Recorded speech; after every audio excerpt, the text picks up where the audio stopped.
Okay, so I was reading through my YouTube comments this morning, and a person had raised an interesting question about indirect effects in mediational models. And specifically, this person was asking about whether AMOS, the program AMOS, would allow for multiple paths for mediation. So in other words, here's kind of an example of I think what they were asking.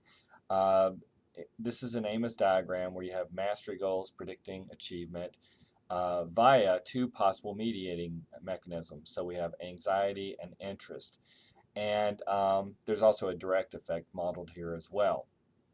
And so um, and so the thing is that when you run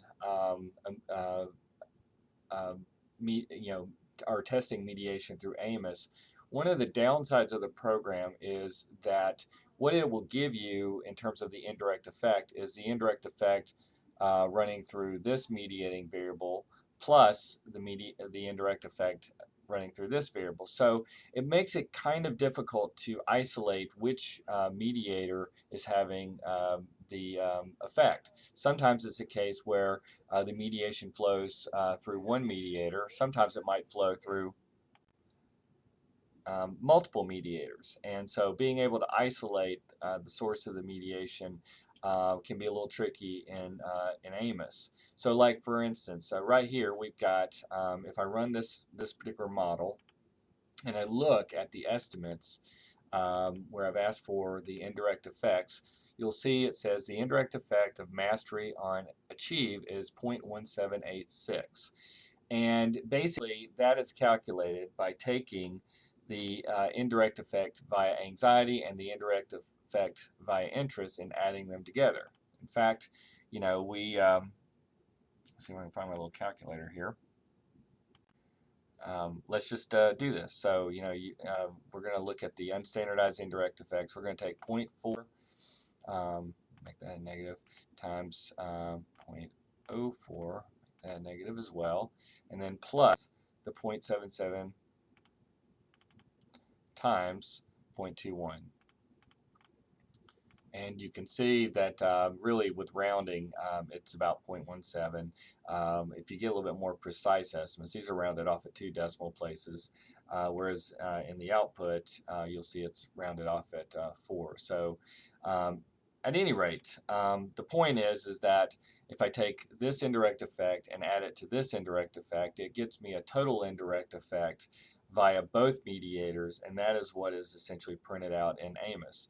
So when you're testing the statistical significance using bootstrapping, you can see down here it's got bootstrap standard errors. This is the bootstrapped indirect effect of mastery goals on achievement. And then when you look to test for statistical significance, you're still testing the significance of that indirect effect. So, again, the problem is that you're not really able to isolate which of those mediators may be effectively mediating. It may be that only one does. So, you know, an alternate solution, particularly if you happen to have measured variables, might be to utilize something along the lines of Andrew Hayes' process module. If you go, so what I've done is I've downloaded process to SPSS. This is it right here. If you go to this website right here, you can download the module and essentially add it to SPSS.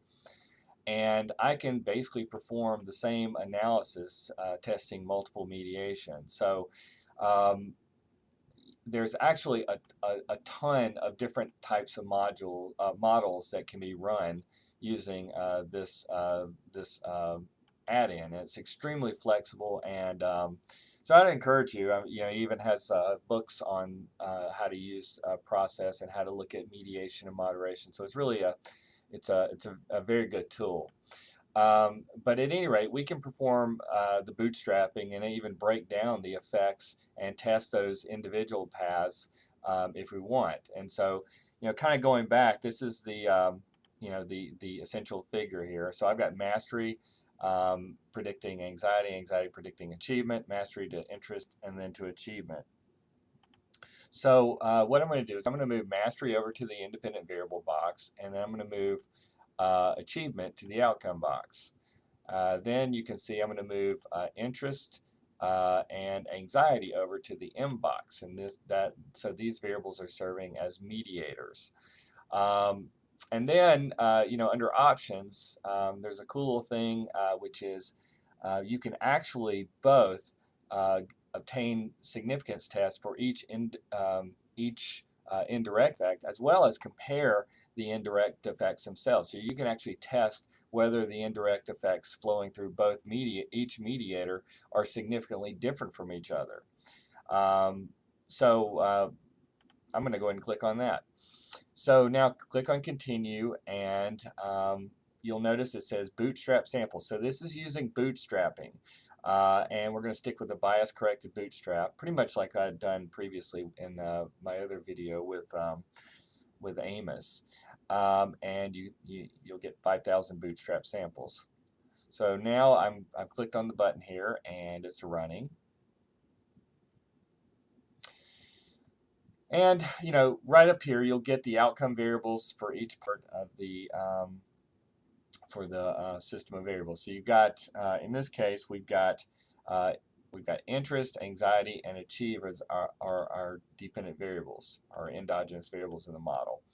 And if you just want to look at the squared multiple correlations, interest, roughly 37% of the variance was accounted for by mastery, anxiety about 11%, and then achievement about 39%. So actually, if you look right here, you'll see there's a 37% for interest, 11% for anxiety, and the 39% for achievement. So it's doing pretty much the same thing. So you have your regression coefficients for each part of the model, and you'll notice that in Model 3 that's got the achievement, we've got both the indirect effect of well, basically you've got the direct effects of interest and anxiety and mastery.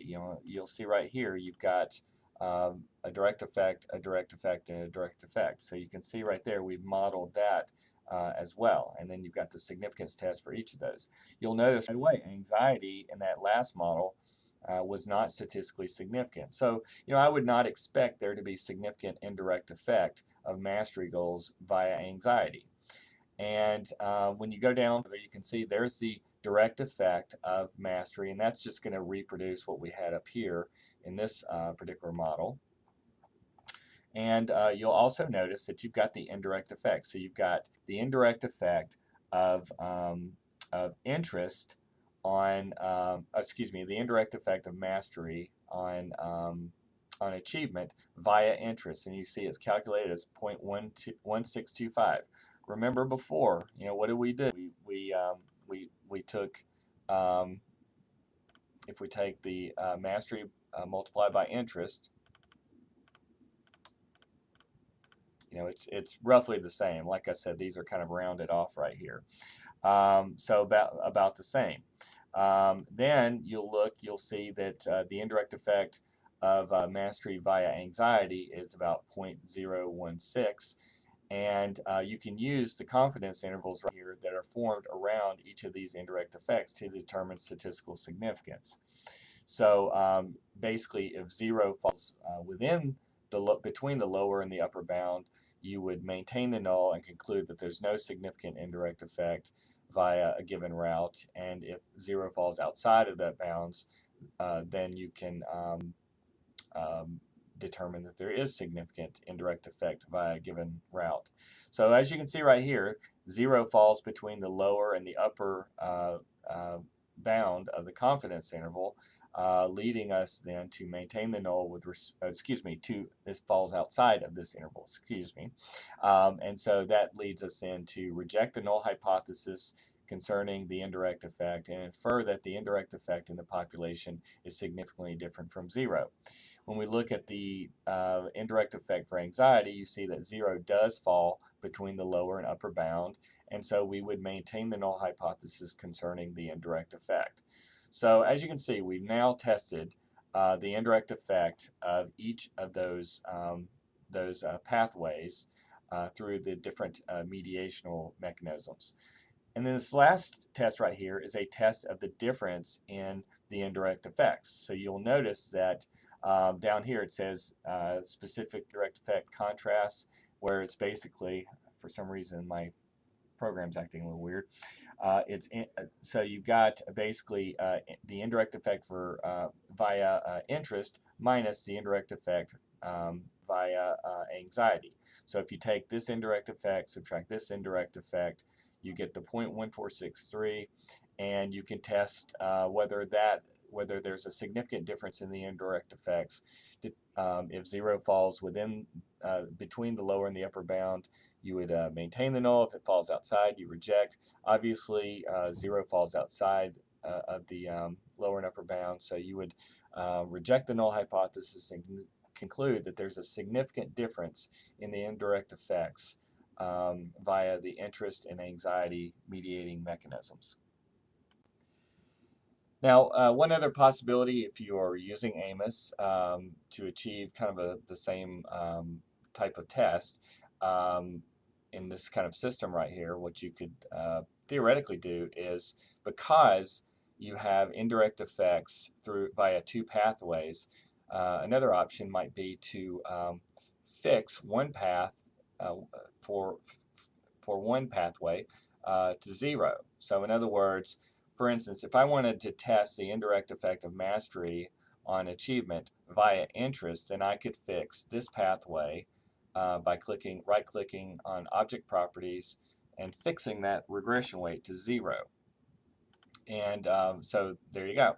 And so now, when I calculate the indirect effect, the only indirect effect that will be calculated will be for this pathway here.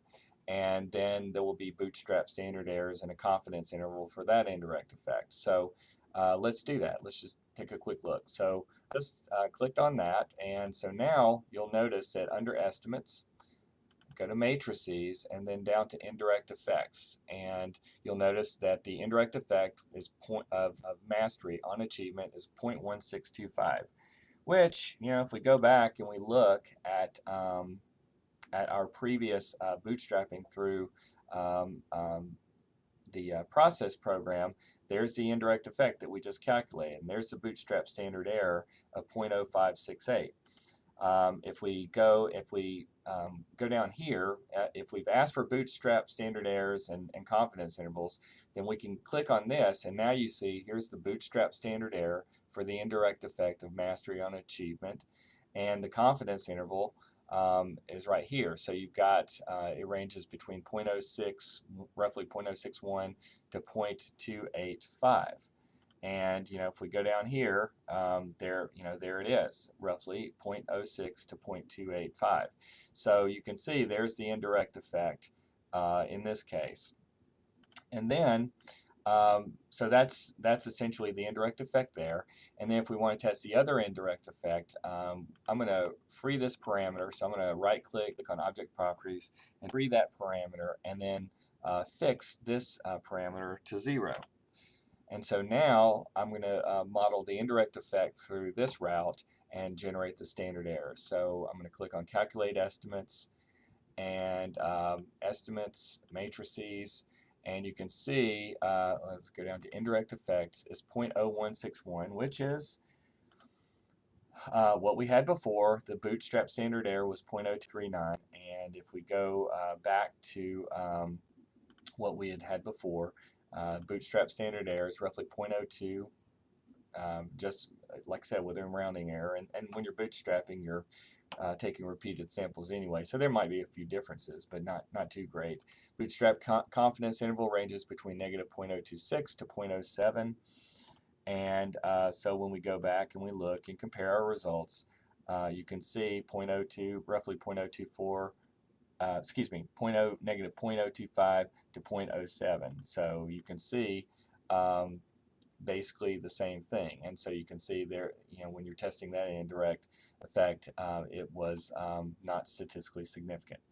So, like I said, the basics in AMOS, if you run the indirect effects through multiple pathways, it will essentially compute a sum of all the possible indirect effects of one variable on the other through the multiple routes. And so if you want to break down the indirect effects into, you know, partial, I guess you could say partial indirect effects through specific pathways, then you could either use the process program as I showed you earlier, or you could use this strategy here. And obviously you could generalize this even further if you had a more complex model. So that concludes this video.